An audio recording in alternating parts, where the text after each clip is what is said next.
Eccoci qua, allora, nel nostro spazio dedicato all'approfondimento e questa settimana con Anna Bilato, coordinatrice regionale INCA, patronato CGIL Veneto. Grazie di essere qui con noi. Grazie a te.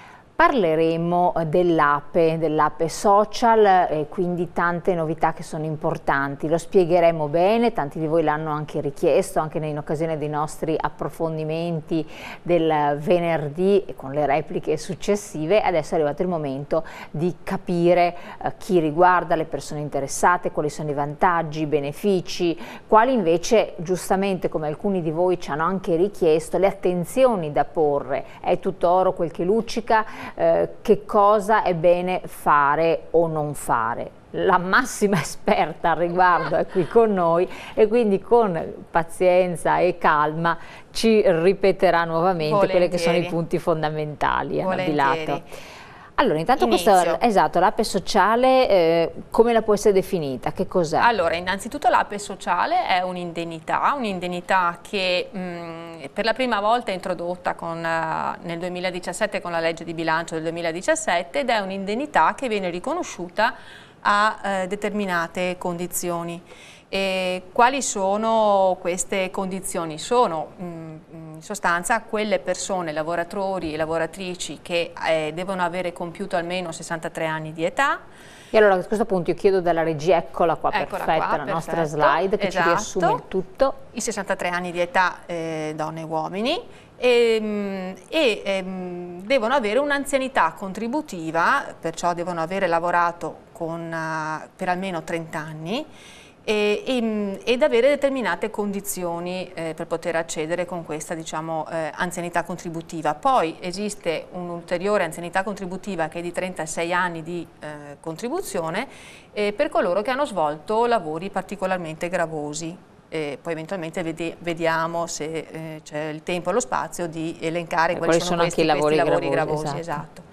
L'indennità è un'indennità che viene corrisposta per 12 mensilità all'anno ed è erogata per un importo massimo di 1.500 euro lordi mensili. Ecco, lordi, proprio perché alcuni ci hanno chiesto cosa vuol dire netti circa? Netti, poi il netto viene determinato sulla base dei carichi fiscali che ogni singola persona ha.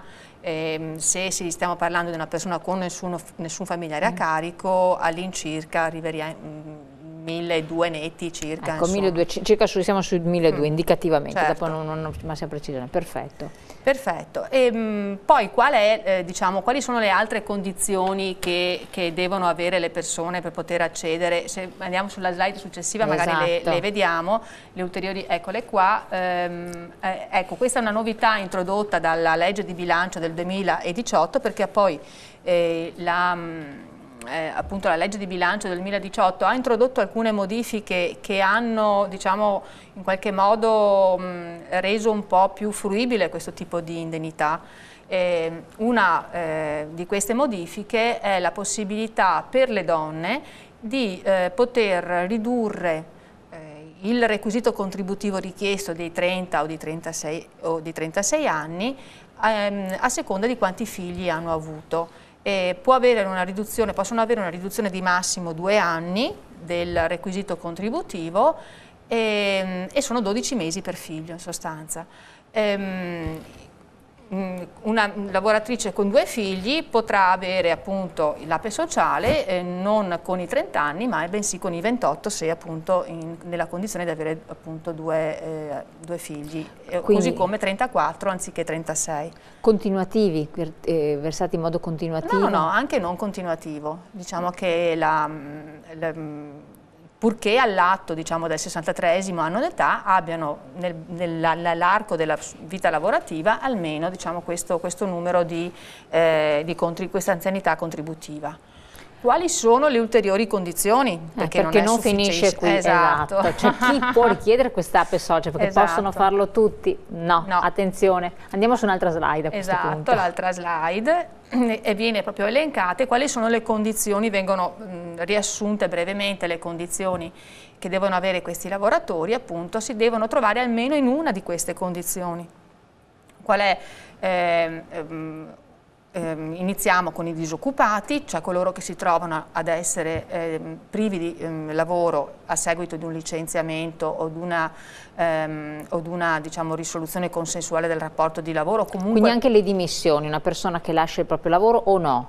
Dimissioni inteso soltanto dimissioni per giusta causa, cioè quelle dimissioni che sono dettate dal fatto che un lavoratore, faccio l'esempio, si dimette perché il datore di lavoro non lo retribuisce. In questo caso è intesa come dimissione per giusta causa ed è riconosciuta come condizione per poter accedere diciamo, al status di disoccupato per accedere all'APE sociale. Devono essere poi lavoratori o lavoratrici che hanno beneficiato del trattamento per la disoccupazione che ora si chiama trattamento NASPI, e poi al termine di questa erogazione di questo trattamento devono attendere 3 mesi per poter avere poi il riconoscimento dell'APE sociale. E questa è la categoria di disoccupati, possiamo riassumere in questa diciamo, condizione. Esistono poi appunto i lavoratori che si trovano nella condizione di assistere da almeno 6 mesi una familiare riconosciuto portatore di handicap con connotazione di gravità. La legge di bilancio del 2018 ha ampliato i soggetti conviventi che possono essere riconosciuti ai sensi di questa legge, introducendo anche il parente o affine di secondo grado, cosa che non era prevista nella legge di bilancio del 2017. Perché appunto nell'anno scorso potevano accedere soltanto coloro che appunto avevano un familiare, un parente di primo grado nella condizione di handicap. Ecco, la convivenza è comunque un requisito indispensabile. Quindi convivenza o coabitazione? Convivenza si intende lo stesso numero civico, cioè abitare nello stesso nucleo familiare. Perfetto, in sostanza. Sì. Altra condizione, ovviamente una è l'alternativa all'altra, altra condizione può essere quella di quei lavoratori che si trovano ad avere una invalidità civile superiore al 74%. Questa invalidità, devono essere in possesso di questa invalidità da almeno 6 mesi. E questa è un'altra condizione. Ultima condizione sono i dipendenti che svolgono da almeno 7 anni negli ultimi 10 anni attività particolarmente difficoltose e rischiose, che sono quella condizione per l'APE sociale che deve avere i 36 anni di contributi anziché i 30. E quindi sono le categorie diciamo un po' particolari. Particolari, sì, sì. Che è stata ampliata peraltro la categoria. Esatto, hanno ampliato e sono tantissime casistiche. Le nuove figure diciamo, di attività gravose, particolarmente gravose, hanno introdotto gli operai in agricoltura, i pescatori della pesca costiera, i lavoratori del settore siderurgico e i marittimi o il personale viaggiante dei trasporti marini. Secondo voi è sufficiente come categoria oppure ci sarebbero state altre persone che avrebbero avuto diritto ad essere comprese? Diciamo che per l'anno 2018 la modifica che hanno introdotto rispetto a quello che era la condizione 2017 hanno tolto un requisito che ha creato grossi problemi per il 2017 perché nell'elencazione di queste lavorazioni particolarmente gravose veniva previsto che doveva esserci almeno il 17 per 1000 del versamento del premio assicurativo INAIL per queste lavorazioni. Questo ha creato grossi problemi per il riconoscimento, in quanto non tutti questi lavoratori, pur essendo elencati in questa diciamo, lunga lista di lavori gravosi, non perfezionavano quel requisito che veniva richiesto del 17 per 1000 del premio assicurativo INAIL. Togliendolo, in qualche modo si è aperto diciamo, l'ambito di poter rientrare e di poter avere quella condizione. Sicuramente con l'inserimento di lavoratori in agricoltura e lavoratori marittimi si è aperto parecchio, perché quello è un mondo che ha un certo peso, una certa consistenza in ambito appunto di lavoratori che lavorano anche nella nostra regione in questi 2 settori e che purtroppo nel 2017 non hanno potuto beneficiare di questa, diciamo, di questa possibilità proprio perché erano esclusi dalla casistica appunto di lavoratori che svolgevano attività gravose. I precoci adesso, l'altra, esatto. I precoci in sostanza sono le due novità che la legge di bilancio ha introdotto nel 2017, da una parte appunto l'APE sociale che abbiamo brevemente visto e dall'altra i precoci. In sostanza i precoci è una condizione di quei lavoratori che hanno iniziato a lavorare prima del 19° anno d'età e devono avere almeno un anno di contributi da lavoro effettivo prima del 19° anno d'età, questo motivo per cui hanno messo appunto questo termine di precoci, e essendo in questa condizione possono accedere alla pensione di anticipata tradizionale con un requisito ridotto a 41 anni contro i 41,10 che sono previste per le donne oppure i 42,10 che sono previsti per i di anzianità uomini. lavorativa. Di anzianità lavorativa. Ecco, questa condizione... Che però è un margine veramente... Sì, sì, stiamo parlando di 10 mesi per le donne e un anno e 10 mesi perché per... È vero, quando uno ci arriva magari è là che dice... Però diciamo che molte donne che appunto... si sono trovate nel 2017 in questa condizione, di per sé poi hanno deciso, visto che la differenza erano 10 mesi, di continuare ed accedere attraverso l'uscita tradizionale e non attraverso quella agevolata per i lavoratori precoci, anche perché anche in questo caso per i lavoratori precoci non è sufficiente avere questa condizione, cioè dell'anno prima del 19° anno di età, ma devi soddisfare anche altri requisiti che sono quelli appunto che abbiamo riportato nella slide successiva, che è quella di precoci, chi può richiederla, e sono, eccola qua, la casistica di quelle condizioni che abbiamo visto prima, la stessa che è prevista per l'APE sociale.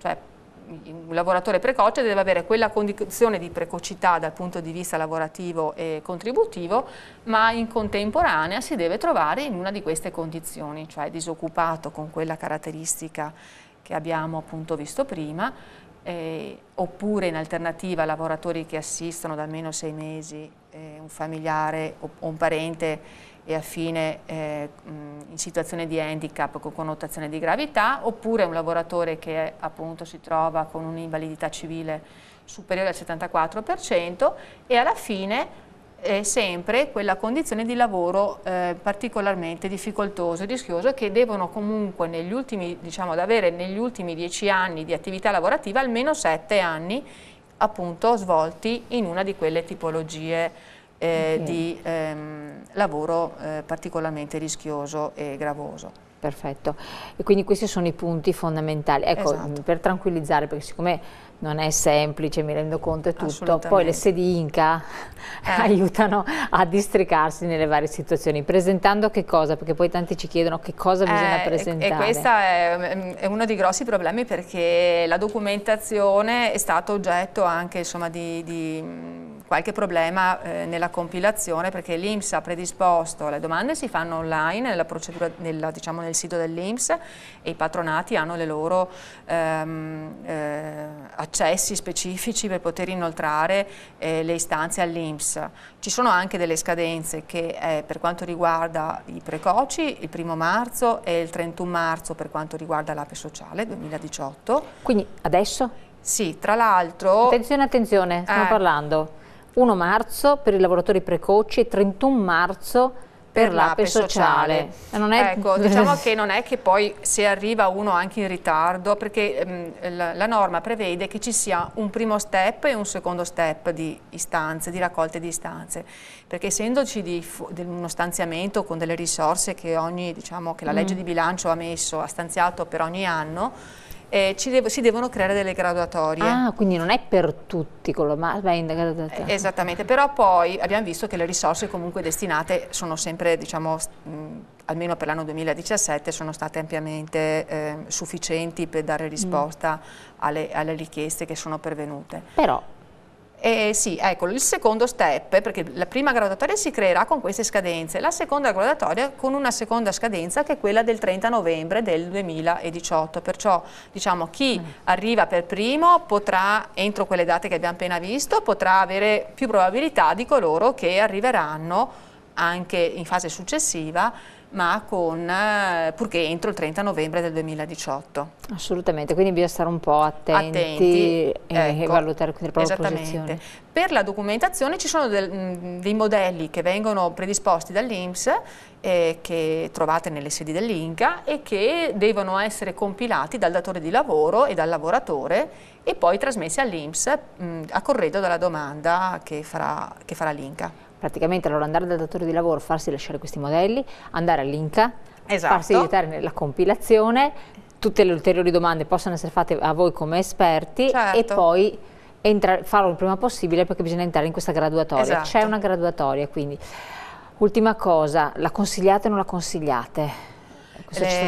Diciamo che l'APE sociale può essere un'opportunità per alcune condizioni di lavoratori che appunto si trovano in difficoltà. Sicuramente è un'opportunità per quelle persone che si trovano nella condizione di essere disoccupati, quello sicuramente, perché vuol dire avere un sostegno, un accompagnamento al pensionamento di vecchiaia che altrimenti verrebbe meno.